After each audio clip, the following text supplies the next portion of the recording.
Now recognizes Mr. Petri for his comments or his opening statement.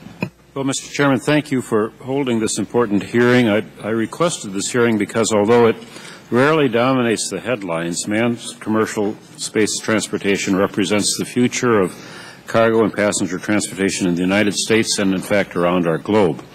A little more than 5 years ago, scaled composites Spaceship One became the first private spacecraft to launch more than 62 miles into space and return safely twice in 2 weeks with a pilot on board.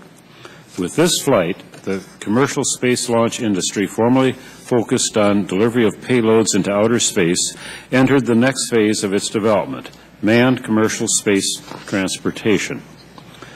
The Spaceship One launches altered our vision of what the aviation system of the future will entail, including the development of space tourism, U.S. spaceports, rapid global transportation, and point-to-point commercial space flight services.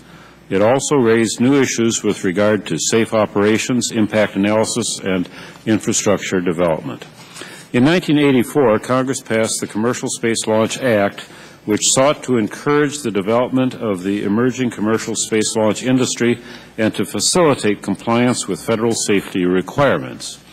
This act gave the FAA the authority to license commercial launches carrying crew and spaceflight participants or passengers.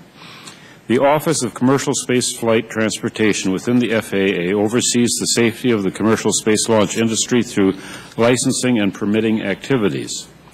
Though there were only 4 commercial space launches in 2009, I suspect a lot of behind-the-scenes activity has gone into the goal of making manned commercial space transportation both routine and safe.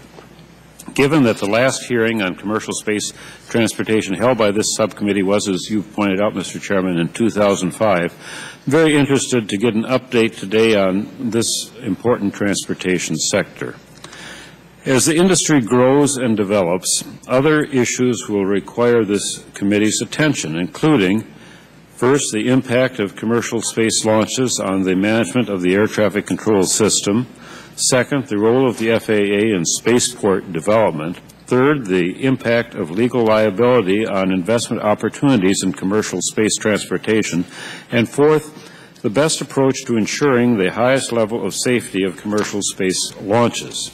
Some have predicted that within 2 to 3 years, commercial space tourism could really take off here in the United States. If this prediction proves to be accurate, we will witness a major development in human transportation, and it's vitally important that the FAA and the Congress are prepared. I'm happy to introduce Mr. Jim Testweed and Mr. Mark Hanna of the Wisconsin Aerospace Authority. I appreciate that they're here to share the views of the spaceport community. The Wisconsin Aerospace Authority was established several years ago through legislation passed by the Wisconsin State Legislature, signed into law by the governor to support the development of the space industry in our particular state. Mr. Testweed will share with us the experience of the ongoing effort to develop Spaceport Sheboygan, which is located in my congressional district, as well as other spaceports around the country. Welcome as well to Mark Hanna of the Authority, who has devoted much time and effort to this project. I'd like to thank all of our witnesses for their participation, and thank you again, Mr. Chairman, for holding this important hearing. I thank the